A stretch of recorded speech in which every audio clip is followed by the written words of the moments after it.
lesson 2 for today. By the end of this lesson 2, the learner will be able to evaluate entrepreneurial opportunities, and explain the procedures of starting a business, the process of screening a business idea. You know, when you come up with an idea and you think it's a very good one, you need to take it through some screening. See whether it is just an idea you are just imagining it's a wow idea, only to discover you have invested in it and nothing is coming out of it. Then we need to also generate how do people generate business ideas? We are going to look at the sources of business ideas. What about business incubation? We'll also be able to know the growth model, and also similarly, I'll give you a few questions to take home questions. You go and think about them. I start by evaluating entrepreneurial opportunities. What is an entrepreneurial opportunity? It is, we say that an entrepreneurial opportunity is that opportunity that presents itself and you seize it and it has some promise, you know? Either because you have seen other people having got into that opportunity and they have made money. And because of what you know, you realize actually this is a business opportunity. Or it is an opportunity that is very promising. But as much as it could be a good opportunity, you need to screen it. You need to be able to check whether really it is just a possibility or an opportunity. A possibility will not work. You'll be gambling if you decide to put your money on a possibility. But you need to understand, what is it presenting? Is it a real opportunity? And what are the factors that, or what are the things that you're going to check to be able to check whether your idea is a possibility or an opportunity? The first one, we say that a real business opportunity has key features which distinguishes it from possibility. The first one is the market, a good market scope. What is the difference between the demand and supply in that market? If demand is much greater than supply, then that could be an opportunity. But if the market is already saturated, why would you want to get in there? Because that will just be, you are gambling. Maybe people are likely to buy my products. You'll be gambling because you'll be dealing with a possibility and not an opportunity. So you need to check what is the market scope. And the market scope, I've said, is the difference between demand and supply. Then the second thing that you need to check is, what are the possible return on investment? You don't put your investment on an area or on an idea whose return you're not so sure, or you cannot even tell. You're just gambling. So you need to know that there are those opportunities that their returns are almost very eminent. They are almost obvious that you're going to sell. For example, today, those businesses that have taken, because of the situation that we are in, those that are doing masks, it's an opportunity because for sure they know there will be returns. Because number one, the cost input is so small in comparison with what they are able to sell. So in terms of quantities and in terms of price. Then the third one is the availability of resources. Do you have the right resources? If you do not have the resources, you are not likely to create that opportunity, because you will be struggling either procuring the resources at a very high cost that reduces your profit margins, or you will not be able to satisfy your customers. And when customers are not satisfied, you are not able to create regular supply, you disappoint your customers, and therefore you will not be able to make any returns on investment. Then you need to ask yourself, do you have the right competency or the skills? In lesson 1, we talked about the competencies. So you need to ask, if I am a teacher, what are my chances of succeeding in a hospital business, for example? What about if I am a preacher? What are my chances of succeeding maybe in maybe a restaurant or a bar? You know, you must have the right competency.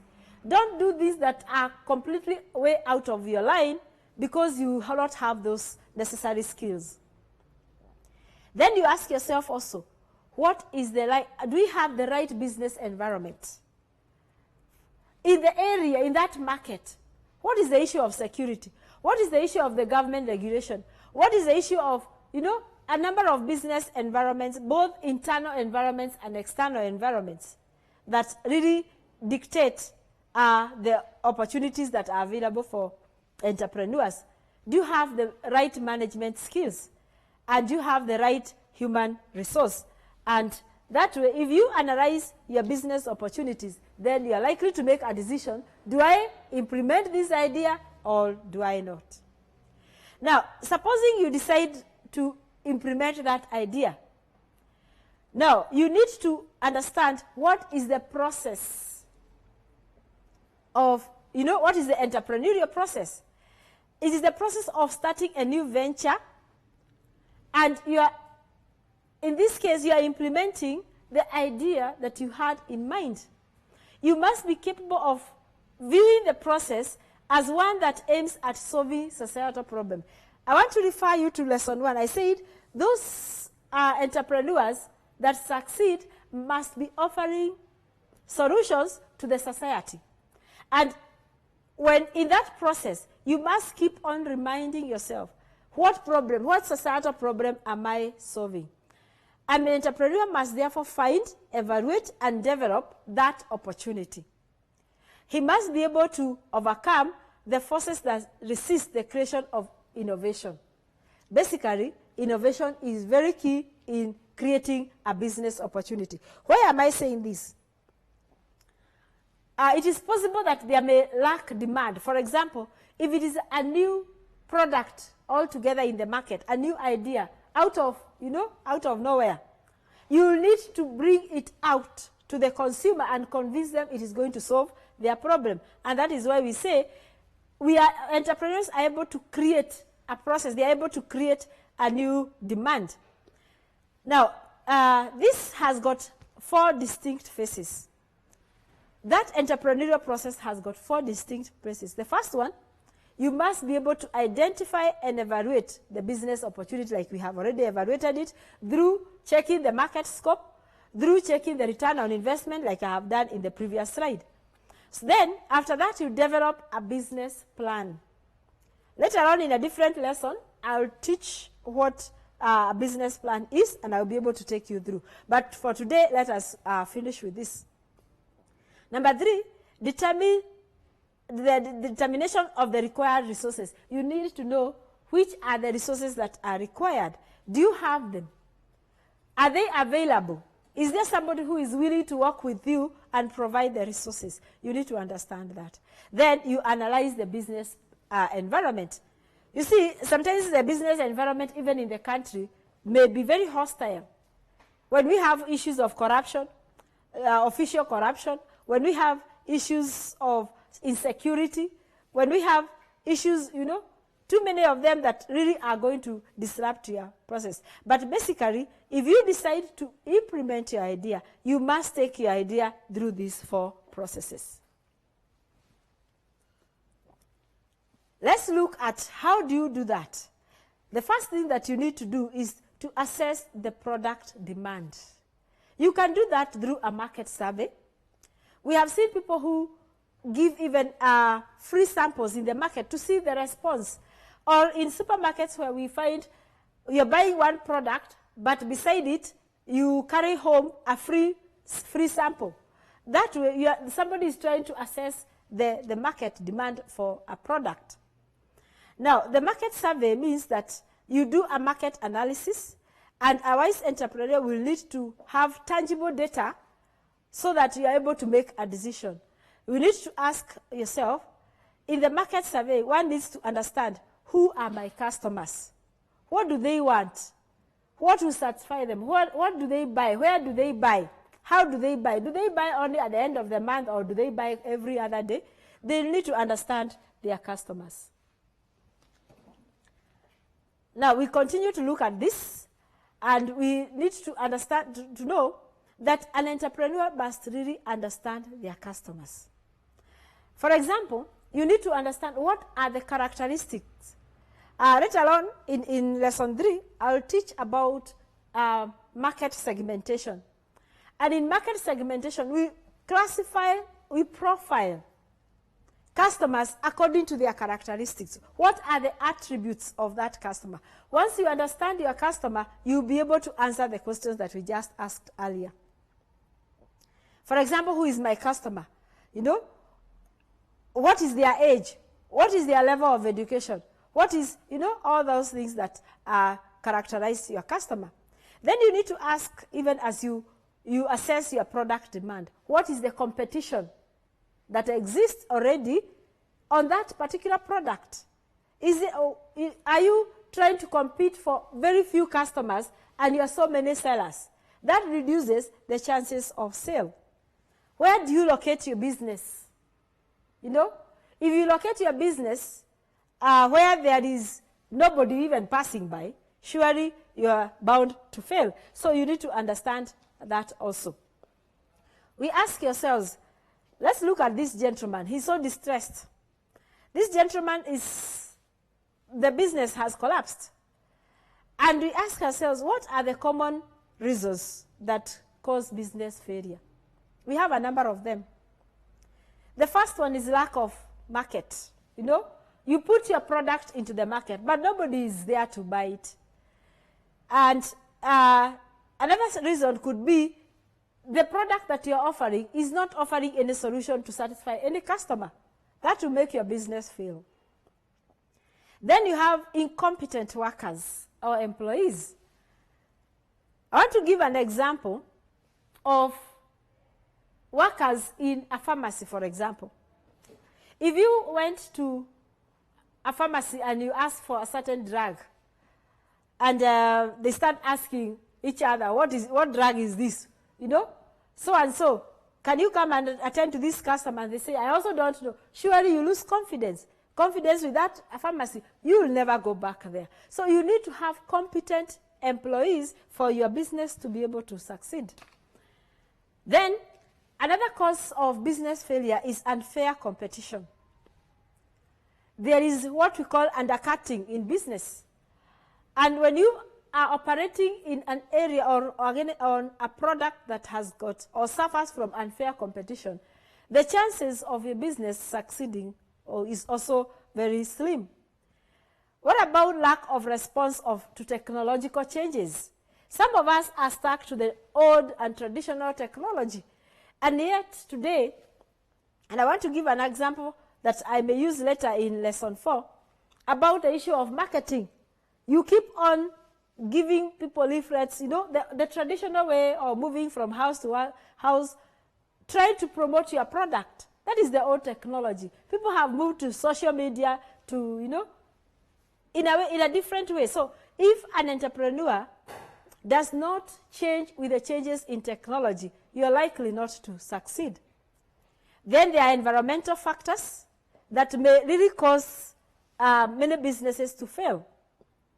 Internal and external factors. Today, we are talking about the calamities of the COVID-19. How many businesses have collapsed because of this issue? You know, issues of corruption in our country, political instability. All these are factors that may cause a business to fail. And therefore, you need to ask yourself, how do I mitigate as an entrepreneur? How do I mitigate against all these factors?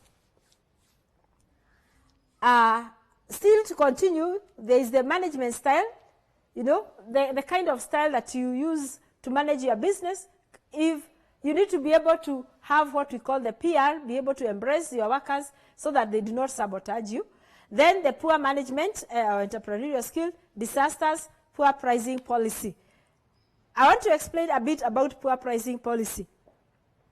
When we don't have a pricing policy in our business, today this product, you're selling it at 200, I buy it, my friend sees me with it, I tell her or him, I bought it at 200, he comes to your shop and you're selling at 300, at 100, it makes the customer lose confidence. And that way you're not able to really sustain those customers. That could also be cause of business failure. And finally, it makes your business to close, like we have seen that this business already has been closed. Let's move on.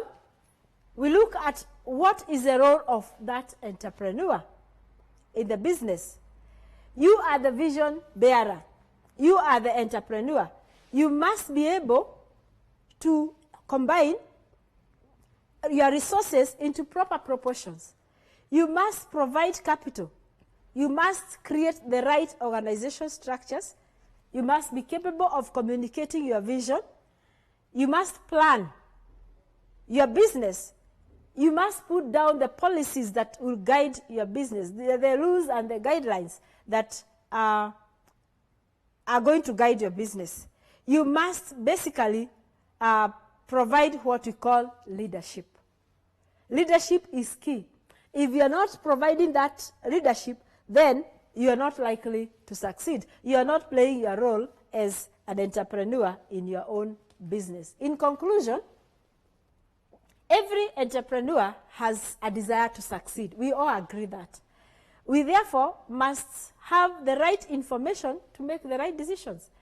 You must aim, as an entrepreneur, you must aim at satisfying your customer, because basically that is the key to your success.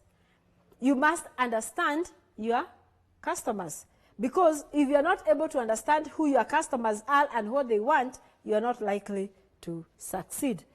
And again, like in lesson 1, I have a few sample questions. One of them is having your own business.